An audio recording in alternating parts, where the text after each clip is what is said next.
everyone, welcome back to my channel. So today we are going to be closing out May's budget. So we're going to break down the last paychecks that we received for May and how we did on our goals.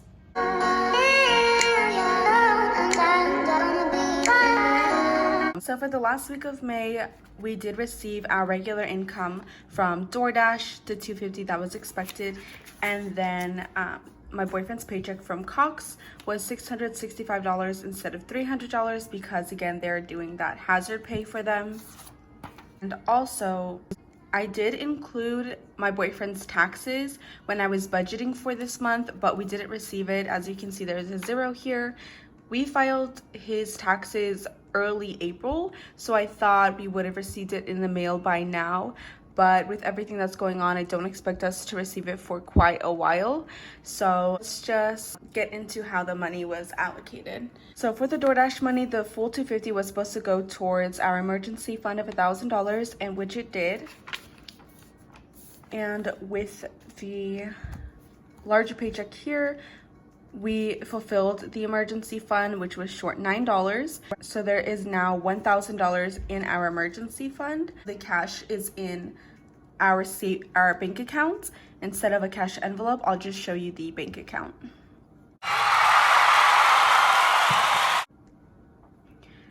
So the $9 was for that. And then we'll just start up here. Gas, we put $70. I increased it to $90 because again, I'm doing a lot of DoorDash. I need more gas than usual. Groceries, we budgeted $60, but it came out to $63. Not too bad. The debt, we put $170 like we were expecting to, but we also paid an additional $95, which comes out to a total of $265 that was put towards debt. The next thing you see here is a tax fee. So I mentioned we filed my boyfriend's taxes last month, well 2 months ago. The person who did his taxes was wanting their fee, which was $100, so we paid that. And then we also donated a total of $120 to several things. I didn't break down how much went to each, but the total amount was $120. BLM is the Black Lives Matter movement, and then COVID is relating to a COVID death that happened in my family. Now, the reason that the COVID amount that I contributed isn't more than that is because it was on the reservation, and the reservation has their own COVID fund where they can use for funeral expenses, things like that. But because of it still being such a big issue where we didn't have a funeral and everything that was needed for that was taken care of, and all that was really needed was donations for children of the family, so that's why it was only that amount.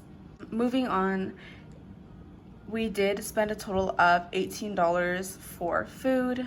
Naturally, I would be ashamed, but we did actually eat at a Black-owned business, which I am super proud of, and it was really bomb. So I'm not too ashamed to say that we spent $18 on food, which is eating out. And that is how the total amount of $665 was spent. And while I was talking here, you probably noticed this section here where our savings tracker is all the way filled up. So the last time you saw this, it was filled up all the way to the blue section, but the pink section is from DoorDash. Took it to a total of $991, and then the very top green here was $9, and that filled it up to the full $1,000. So now our emergency fund is fully funded, which is why we put $265 aside for debt.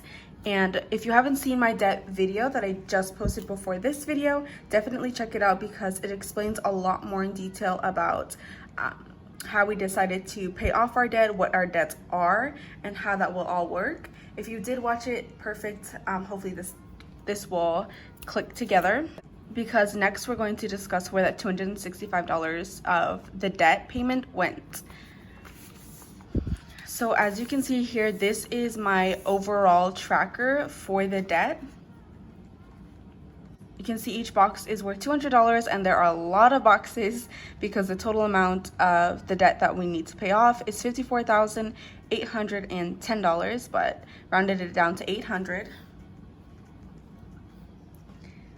And since we did pay at least $200, we are going to cross off one of these boxes. Yay.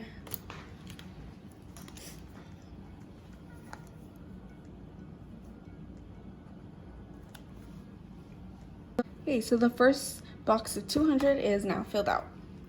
And then we are going to get into even more details because we are going to cross off which debt this actually went to.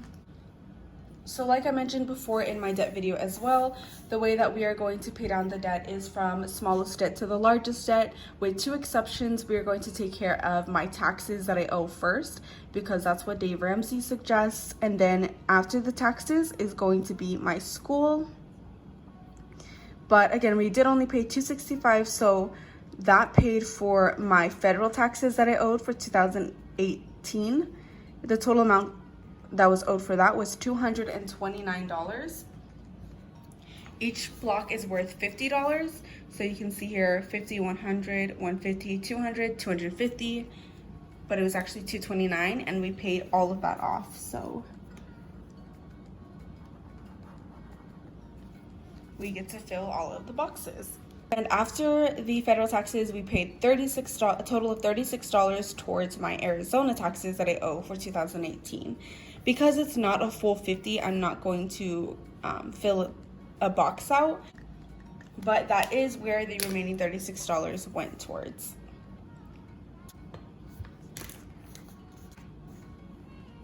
So now that we broke down the last two paychecks that we received for the month of May, I want to quickly go over how we did on our goals for May. So we had set 3 goals. The first goal was no eating out, and we did pretty bad on that. We always do pretty bad on that. But I do have an idea on how to improve that. So how we will do that will be in June's budget.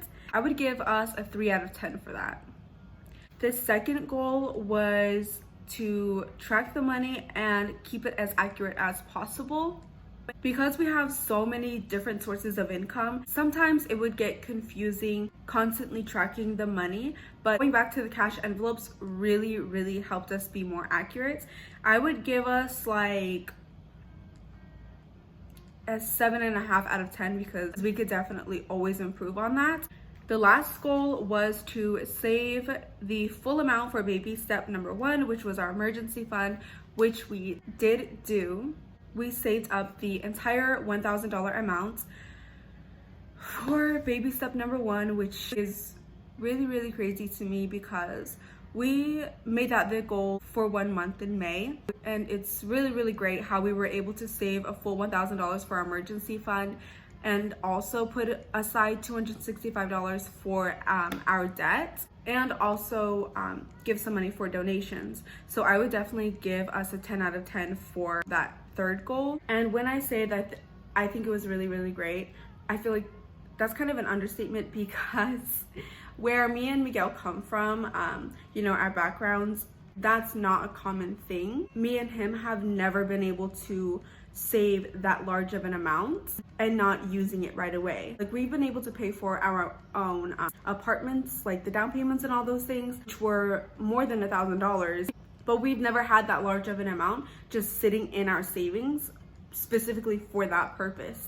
We've had a couple hundred for like a few months, but that was like the longest time we've ever had that large of an amount in our accounts. So when I say that I'm really proud of me and Miguel for saving that amount in 1 month, I mean, I'm super proud. And we were just so excited to finally be on baby step number 2, which is to start paying down debt, and that we were able to contribute some and pay down at least 1 debt for this month. Doing the zero-based budget and doing these videos has really helped keep us accountable and focus on our goals. Thank you so much for being here with us. Now that we've wrapped up May's budget, the next step from here is to start onto June's budget. So tomorrow I'm going to be uploading a budget with me for the month of June, and I'm super excited for that one. So definitely stay tuned and come back tomorrow to see June's budget. If you like this video, if you're proud of our progress, definitely like the video. Comment down below how your budget for the month of May went, any wins, any losses. I would love to know. And again, definitely be subscribed so you can keep updated with our debt-free journey. Again, I hope everyone is being safe. There's a lot of stuff happening out there, so just be safe, and I will see you tomorrow.